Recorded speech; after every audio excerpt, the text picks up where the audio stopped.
materi kedua akan disampaikan oleh narasumber kita yang kedua, yaitu Bapak Insinyur Dalyono MSI Cetek Pati. Sebelumnya saya akan membacakan CV beliau. Saya akan share CV beliau. Jadi Bapak Insinyur Dalyono MSI Cetek Pati. Nah, ini beliau gelarnya banyak ya. Jadi dari mana saja beliau mendapatkan gelar tersebut? Yaitu yang pertama adalah insinyur. Beliau dapat dari Institut Teknologi Tekstil Bandung. Kemudian MSI di Universitas Islam Indonesia Yogyakarta. Kemudian untuk Cetek Pati-nya itu dapat dari Textile Institute Manchester, United Kingdom atau di Inggris. Kemudian beliau juga menerbitkan beberapa buku, jadi beliau sebagai author atau penulis pertama, yaitu pada tahun 2005, Dasar-Dasar Perancangan Produk Tekstil, kemudian buku beliau ada lagi 2007, Penerapan Model Struktur dan Model Matematik dalam Perancangan Produk Tekstil, kemudian buku beliau juga ada yang cukup baru 2017, yaitu tentang komputasi tekstil. Di Universitas Islam Indonesia, beliau mengampu beberapa mata kuliah, diantaranya adalah komputasi tekstil, teknologi garmen, kemudian perancangan produk tekstil. Ini adalah field of interest atau bidang ketertarikan penelitian beliau, diantaranya adalah pemodelan matematik dan struktur tekstil. Baik, itu sekilas mengenai CV beliau atau kurikulum vitae atau riwayat hidup beliau. Kita langsung saja ya ke materi yang kedua. Apakah Bapak Dalyono sudah siap? Ya, siap. Oke. Silakan kepada yang terhormat Bapak Insinyur Dalyono MSI Cetek ATI. Waktu kami persilahkan 10 menit ya Pak. Monggo. Assalamualaikum warahmatullahi wabarakatuh. Bapak-bapak, terima kasih atas kehadiran bergabungnya Bapak Ibu sekalian. Saya mengucapkan selamat hari raya Idul Fitri. Mohon maaf lahir batin, terutama yang seringkali jumpa, yaitu anggota Asosiasi Perancang Mode. Saya banyak salah mungkin kita sama ibu-ibu, bapak-bapak di Asosiasi Perancang Mode. Selamat Pak Fitriansyah maupun Pak Dur. Nah, langsung saja. Jadi kami mau apa istilahnya?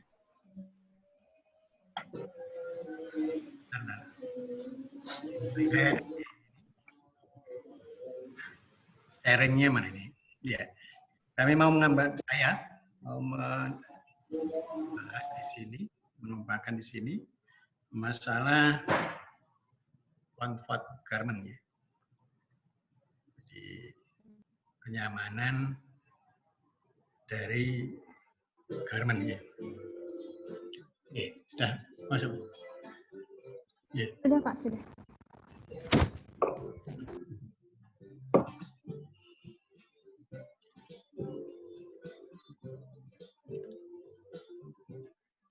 Ya, jadi telah disebutkan tadi, telah kemukakan tadi Pak Nur Fitriana bahwa salah satunya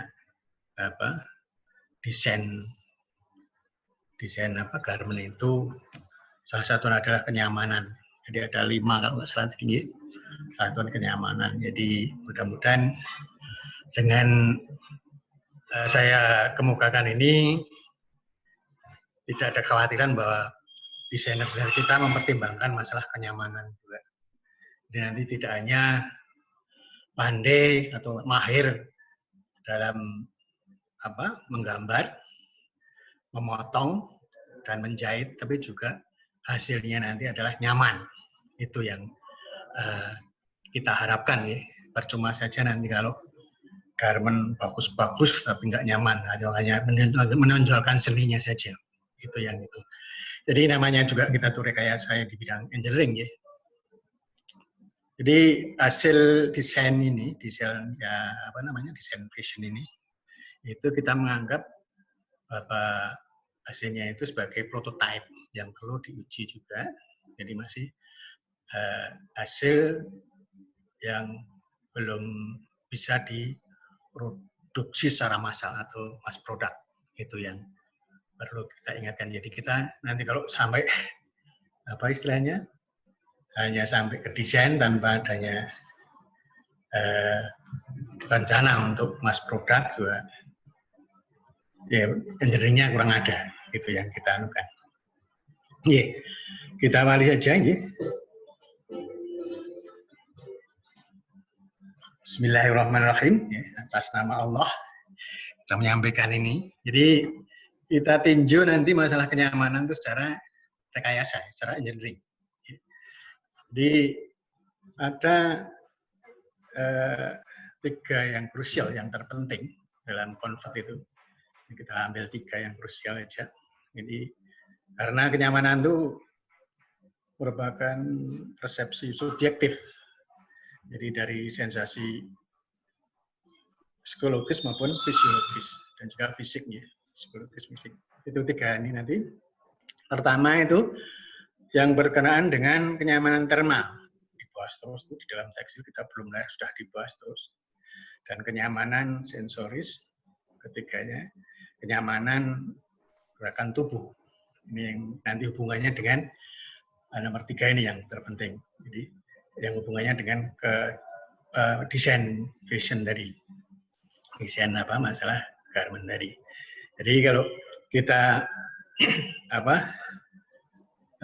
definisikan atau kita pengertiannya itu kenyamanan termal itu adalah pencapaian nyaman pada kondisi panas dan basah yang melibatkan transportasi panas dan penggapan melalui kain. Jadi berhubungan dengan masalah kain.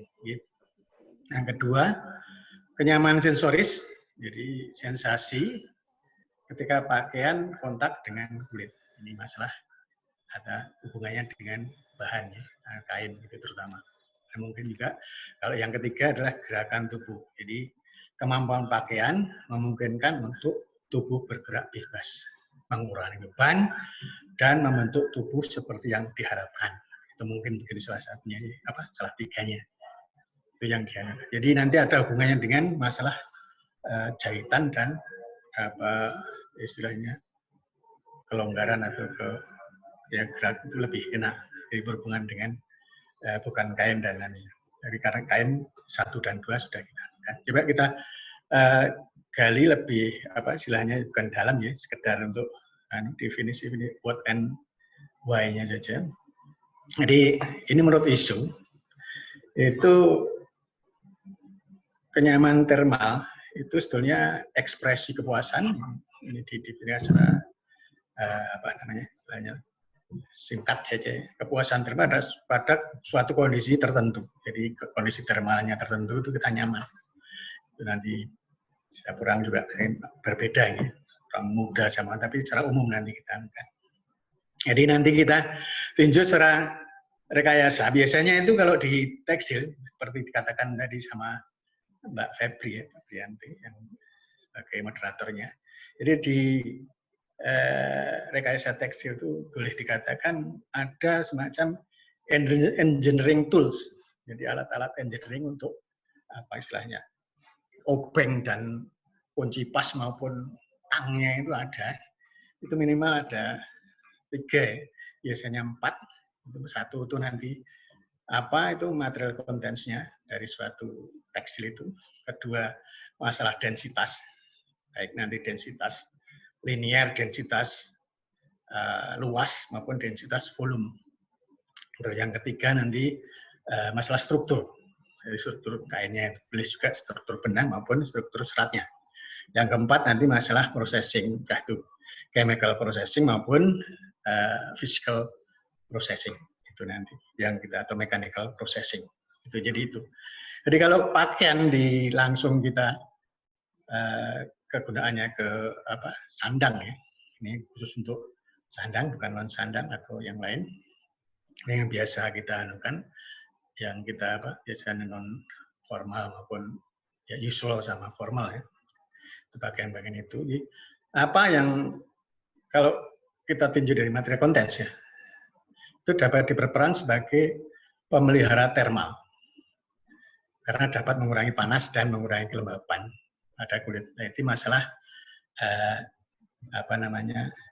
struktur kimianya nih di sini. Jadi maka material kontensnya itu mengandung istilahnya gugus-gugus higroskopis yang biasanya ikatannya ikatan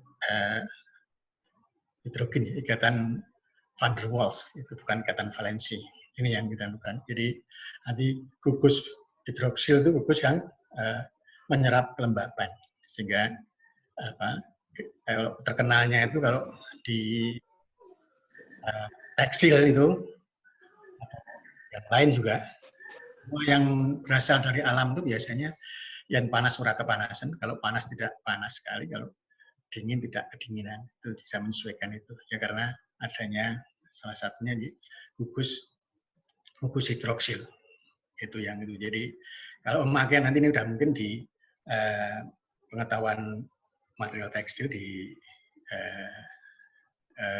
UNY misalkan ya, diploma ya UND mungkin sudah dikemukakan di situ. Yang kedua adalah densitas, yaitu mungkin ini densitas ini berpengaruhnya itu dari sifat-sifat material itu akan berpengaruh dengan mechanical processing maupun chemical processing. Maka di sini kemungkinan karena densitas itu kerapatan sesuatu, itu serata nanti kalau kekerasannya taruhlah begitu, atau kerapatannya sesuatu bahan tekstil itu akan mengurangi fungsi dari higroskopsisnya, atau mungkin enggak menambah kalau nanti di proses tertentu ya, dengan proses-proses kimia, chemical processing bisa menambah ke sifat-sifat higroskopis gitu yang dia. Jadi bisa misalkan serat kehalusan serat itu kecilnya serat, jadi kalau kehalusan itu termasuk densitas linear ya, nomor benang juga densitas linear, tebal kain juga nanti densitas linear itu yang dianukan. Jadi ini ditinjau dari ini. Jadi kalau seratnya halus tapi nomor benangnya dengan twist tinggi akan mengurangi keseimbangan termalnya nanti. Total kainnya atau jumlah benang persatuan panjangnya dalam kainnya itu kalau terlalu rapat nanti akan mengurangi material sifat-sifat materialnya, itu terutama di keseimbangan termal. Yang ketiga adalah ditinjau dari struktur. Jadi ini kayaknya itu dapat juga sebagai isolasi termal tadi panas dingin itu karena faktor ya tadi strukturnya. Nah, jumlah rangkapan atau lapisan dripnya, jatuhnya ini drip atau fleksibilitas lapisan kain dan kecukupan daya tutup. Jadi jangan terlalu menutup kain itu dengan benangnya, tidak menutup rapat atau juga tidak terlalu jarang. Itu yang perlu diperhatikan dalam perancangan atau desain